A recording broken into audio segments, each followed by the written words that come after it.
Préfet de l'arrondissement de Thiénaba. Nous sommes venus ce matin procéder à la réception d'un don qui a été offert par monsieur le directeur de Khelcom Bache.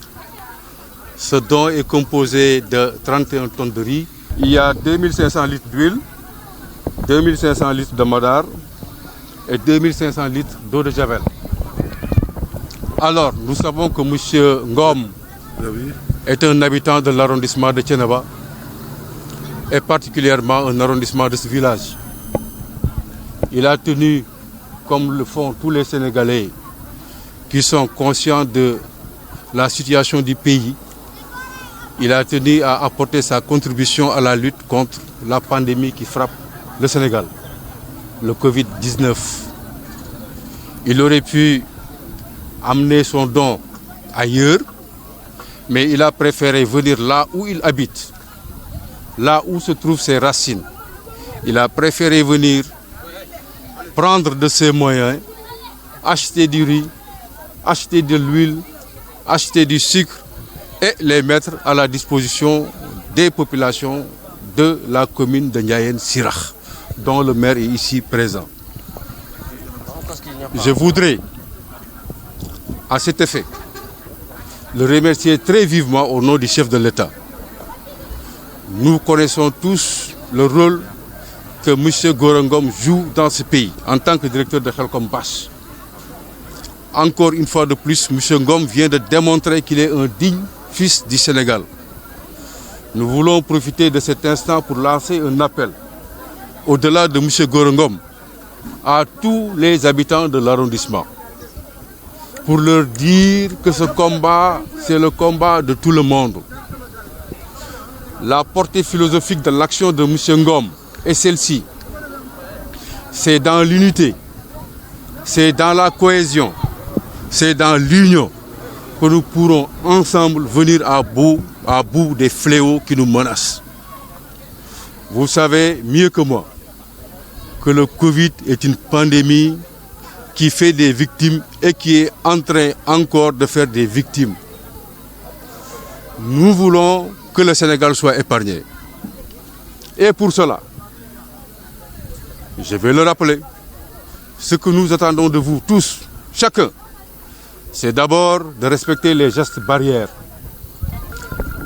La distanciation sociale, je vois que derrière moi, il y a un peu de monde. Ce n'est pas très recommandé. Il faut au moins respecter la distance d'1 mètre entre les personnes. C'est une maladie qui est fortement contagieuse. Tout le monde doit assurer sa sécurité et la sécurité de ses voisins. Je voudrais donc inviter tout le monde à développer ce comportement de sécurité. Et avant de terminer, remercier encore très vivement M. Gorengom. ma baamtu ko tuuti ci wolof tey dañu ñëwoon fii si ceeb bu nga xam ni moom la sëñ Gorengom muy directeur u Khelcom Bache moom la yëkkati jox ko ay mbokkam ceeb bi ñu xayma ko mu toll ci 1 tonne ak benn du lu ndaw yemul ci ceeb bi mu boole si diwlin 2500 litres boole si madar 2500 litres boole si eau de javel 2500 litres li ñu sëñ Ngom bëgg a wax mooy benn set leen bu ngeen setee ba pare ngeen soog a lekk lii Ngom def du lu bees parce que ñun xam nañ taxawaayam ci réew mi gis nañ taxawaayam ci dëkk bi muy jàmbaar di doomu dëkk bi di koo xam ni waa dëkk bi dañ koy tiitaroo di ko sagoo ma ñëwoon en tant que sous-préfet arrondissement di ko jaajëfal di kontaan ci moom di kontaan ci taxawaayam di leen ñaan yéen it kenn ku nekk bu leen ci raxasu ak saabu ak lekk ceeb ni mu def na ngeen góorgóorlu ba kenn ku nekk la nga yor mu néew mu bëri ay la yewen indi ko nga xëpp ko ci gafaka gi ndaxte mbir mi encore une fois xeex bi xeexu ñëpp la dëgg la barke yemul doole yemul mais bu kenn xeeb sa bopp donte ni kàddu boo yëkkati la mën nga ko indi sa wàll bokk ci xeex bi feebar bi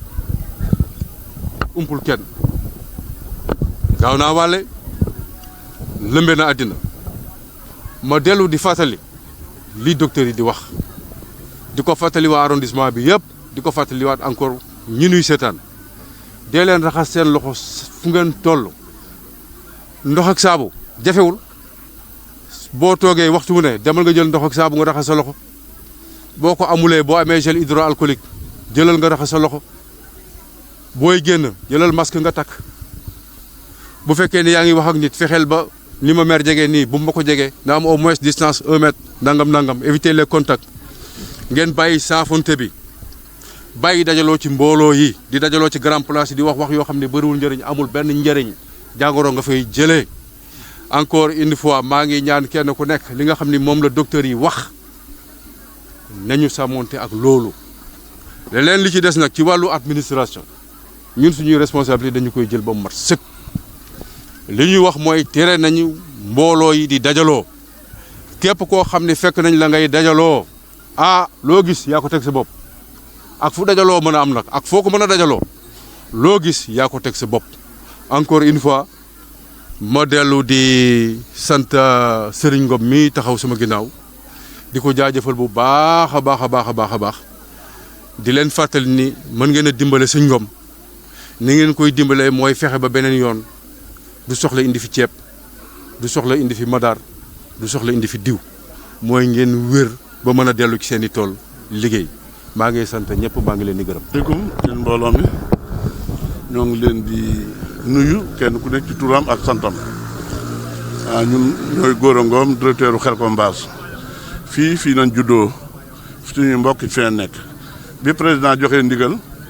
daan na entreprise yëpp nañ jàppale réew mi ndax feebar bi ndax activités yu bari wàññiku na ñun ñii bokk nañ ci suñuy activité wàññiku na waaye bi mu wàññikoo nag teewul li ñu doon faraatoo ko néew président bi muy laaj xaalis bi laaju ko pour poosam da koo laaj pour askan wi ci dee da koy laaj pour askan wi war koo séddale ñu xalaat ne fii nañ juddoo fii nañ yaroo ñu ne nañ ko fi indi ndax xalaat naa suñu mbokk den ko aajowoo ca béy ca sawewu tànk luñ mën a am du ñu amoon ay milliards dëkk bii ñu nekk moo ñu gënal dëkk yëpp foofu nañ war a commencé ceeb bi 40 tonnes ceeb la 40 tonnes yi dañoo indi 31 tonnes indi ko fii pour waa dëkk bi am nañu ay bokk nag Dakar ñu nekk ñoo fa ak ñun te néew doole gi daa yaatu ci fépp ñu jël 9 tonnes yi pour séddale ko foofu bi ñu engagé woo pour def lii defuñu ko pour lenn dañuy joxe ay exemple ndax bari na néew na waaye suñu xel day nekk toujours ci village bi ak commune rurale bi ak mbokk yi moo tax bi ñu déggee ñu ne vraiment problème mu ndox am na fi ñu ne lu gën a rëy forage mënut a am ci jëf yi ca nun war nañu waaye président la gën a war ak équipe bi muy liggéeyal te ñun ñëpp xam nañ ne jagañ nañ président ci ndigalam ak ndigalu xalifa général de Mouride ndax lii dafa yaatu ndax li tax ñu joxe ndigal yëpp mooy dimbalante naam ceen ñu fekkoon waaye feebar bu demee nii du ñëwee néew doole gi métti loo am lu nekk da nga koy engagé wu ceeb bi ñu indi fii séddale bi du am benn problème ndax suñu moroom yi gor nañ ko jox ñu suñuy nawle ñu bokk ak ñoom deret kenn du ci def luñ koy xeebe kon moo tax vraiment ñu indi ko fii ci jàmm duñ jógee fii dañ dem ci forage bi bën nañ ko ba ndox mi ñëw na leneen li ci des mooy def activités yi pour Saturday bi kon daal ñoo ngi sant ñëpp di leen gërëm di leen ñaanal ca Gora Ngom mi yàlla def mu teew ci commune rurale bi di def lii téeméeri Gora Ngom nekk fi yu ko ëppale yàlla ko yàlla def. daaw bi ñu réceptionné léegi ceeb bi nga xam ni moom la sëñ Gora may waa Njéegom fii ñu taxaw nii bërëb bii lii ngeen di gis nii forage la boo xam ni sëñ Gora mii taxaw mi nga xam ni moom moo mayoon léegi ceeb bi waa Njéegom ci cadre xeex jàngoro bi yemul foofu dafa jël dooleem jël alalam jël kàttanam ñëw bënn fii forage xam nga ni tubaab daf naan l'eau est source de vie ku la jox ndox jox na la lu ne kon Gora yemul ci dundal nit ñi Gora dundal na nit ñi wëgg nit ñi wëgg jur ñi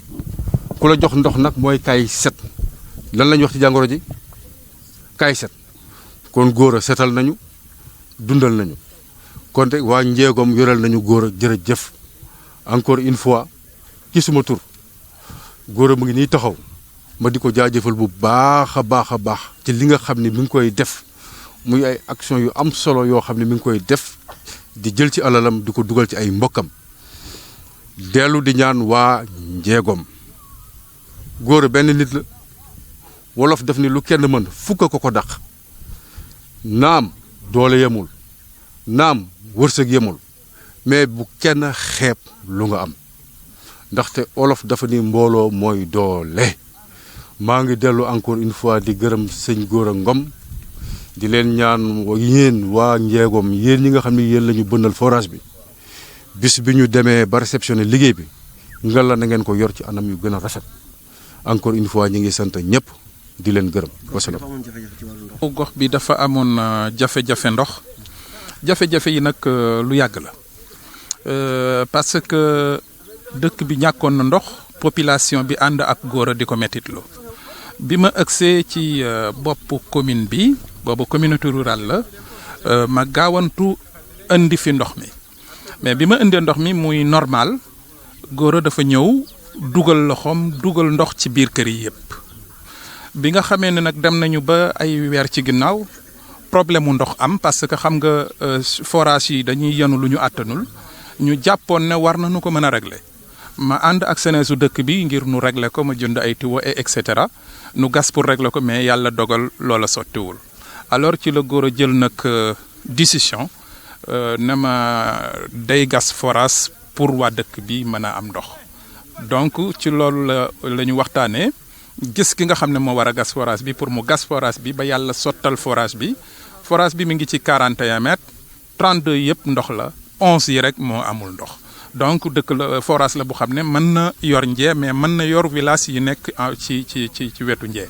encore mu engagé itam pour tabax château d'eau bi itam gis ngeen ko moo nekk ne ci suñu kanam commencé nañu pour defar ko donc kon damay remercier le directeur de Khelcom Basse ci turu la commune de Ndiéyène Sirakh ci turu population wu Njengom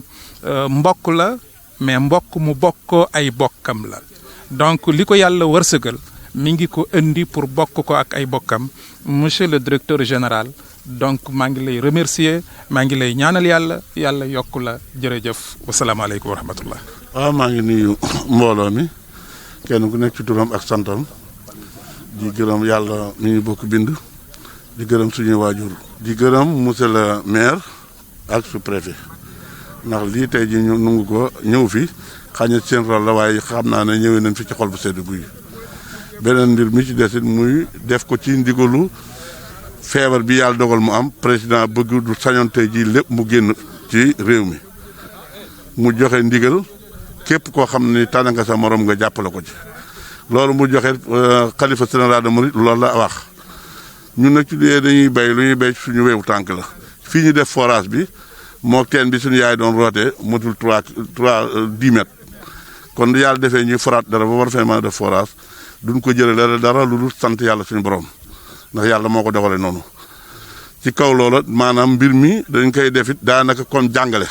ndax dañ fay yor ay doom yor fi ay rakk communauté bi dafa yaatu région bi dafa yaatu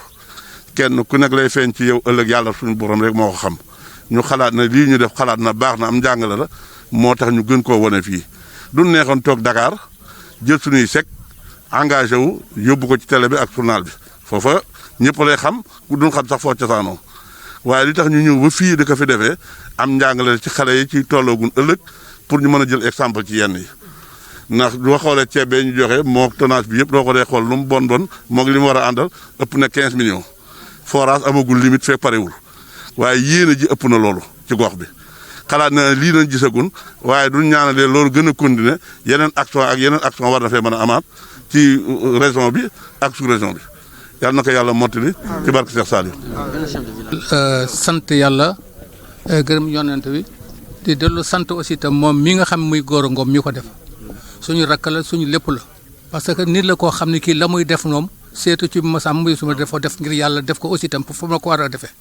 ndax fi mu juddoo fi la yaroo fi la màggee te lu mu fi amit su yóbbee yàlla ne ko ci dëkk bi la débuté pour mu dem def ko yàlla def na la mu am aussi te bokk na ko ak mbokkam lépp loo xam ne luy soxla mbokk yi lépp loo xam ne luy bëgg-bëgg mbokk yi taxaw ne itam na mu war a taxawee te itam lépp loo xam ne luy sunu naqar itam lu mu ci xam itam fajal noonu ko te bii mu andi fii de yàlla mi bind donc moo ko mën a fay waaye du keneen moo ko mën a fay parce que nit am na lu ko ëppale te taxul ñu def ko ci ay mbokkam ginnaaw moom la mu am la mu tuuti ak nu mu bare nee na lii bala ma ci lekk dara wala def dara sama mbokk laa koy bokkal loola def na ko ñoom nag yàlla rek moo na ko mën a fayal mais lépp lu ñu bëgg a wax mënuñu ko ndax suñu xol fees teg na parce que li mu tegal nañu coono parce que suñu jigéen dañu daal jóg fii di wuti ay charrette di dem di wuti ndox feneen kon nag étant donné que ne lii moom def na ko fii ñun suñu xol sedd na ci seddaay boo xam ne bii nga xam ne loolee nga jigéen ñi daan def di ko wuti ak ñu daan ko teg ay saret di bëgg suñu jur loolu lépp teggu na tey ji kon yàlla yonent ak moom mii ko def moom moo ñu ko defal kon nag lu ñu def di ko toujours di ko ñaanal guddi ak bëccëg. est-ce que sensibilisation bi jëm ci wàllu aaru ci feebar bi est-ce que agsi na fi. lépp agsi na fi lépp affaire aussi nañu ko waxee itam nañu ko jàppee itam wax ne aussi itam bëgguñu affaire mbooloo bëgguñu aussi itam lépp lu ñu mën def daal nañu dispersé wu xam nañu ko war a defee bañ a nekk mbooloo moo xam ne mii daal mu ñu kii parce que yow amatu fi parce que ci bay ci dans la même date ci 11 avril ci la ñu war a def suñu date bi nga xam annuel lañu ko daan def. daan ko ñaanal dëkk bépp ak ko ñaanal suñu waay yi fi jóge loolu itam loolu yàlla def na teggi ko ne fomm na itam da amatu defatul mais du tee aussi itam lañ ca daan def ci lu baax itam daan ko déglu kilifa itam ku ci ne suñu xel nga ci di ko def waaw ñoo ngi ci sant yàlla bu baax itam. Oui, je m'appelle Souleymane Ndour, je suis l'infirmier chef de poste de Kaba qui est dans le district sanitaire de Khombole. Mais quand même, vous continuez toujours à sensibiliser les populations par rapport à cette pandémie. Oui, effectivement, pour le moment, il n'y a pas encore eu de cas. Mais nous sommes tous alertés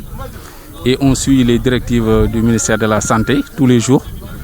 Et à l'heure actuelle, ce qu'on nous a demandé de faire, c'est la riposte.